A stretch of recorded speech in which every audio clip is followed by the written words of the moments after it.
Samir müəllim, bir mövsüm başa çatdı və o qədər də uğurlu olmadı Neftçi üçün. Halbuki siz biraz üsyankar, bir də motivasiyalı və bir qədər də idealı gəlmişdiniz. Amma necə deyərlər, qismət belə oldu. Sizin indi Neftçinin gələcəyi üçün yəqin ki bir planlarınız var.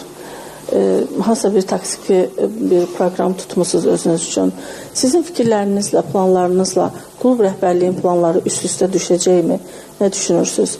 Sizin irəli sürdüyünüz təkliflər rəhbərlik tərəfindən necə qarşılana bilər?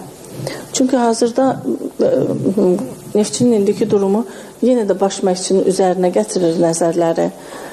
Hər kəs bir günah keçisi axtarmağa çalışır.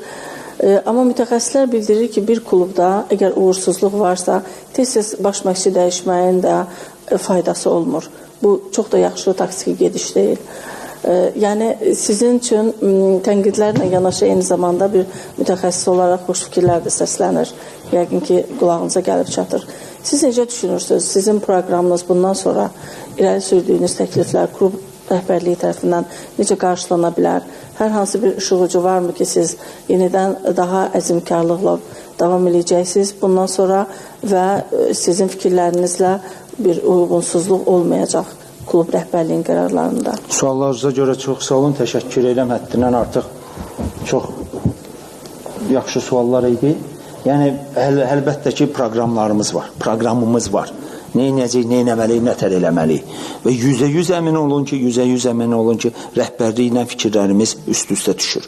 100%. Yəni, biz onları anlayırıq, onlar bizləri anlayırlar. Yəni, bu günləri bizdə baş verən proses, ən yaxşı tərəfi də odur ki, hamısı bildiyi prosesdir. Hamı bildiyi baş verən problemlərdir. O ki, qaldı tənqidlərə, yəni mən burada birinci il olmadığına görə, hətta çempion olan ili, hətta özümüz yığdığımız komandanın ikinci yeri tutduğumuz ili və həddindən artıq çox cavanlar da var, ikinci yer. Orada da tənqidlər var idi, təhqir. Bunları artıq normal qəbul edirik, bu belə bir şeydir. Qaldı ki, o birisinə mütəxəssislərin, jurnalistlərin, medianın, bəzi azərkeşlərin bu situasiyada dəstək vermələri və bu dəstək də yox, bu situasiya anlamaqları bu mənim üçün çox önəmlidir və onlara həddindən artıq minnətdaram, dərin təşəkkürümü bildirirəm və bu situasiyada, mən düşdüyüm situasiyada, mən olum, digəri olsun, amma bu situasiyada bizi anlamağa çalışan və ümumi bu situasiyanı anlamağa çalışan hər bir insana həddindən artıq çox minnətdaram.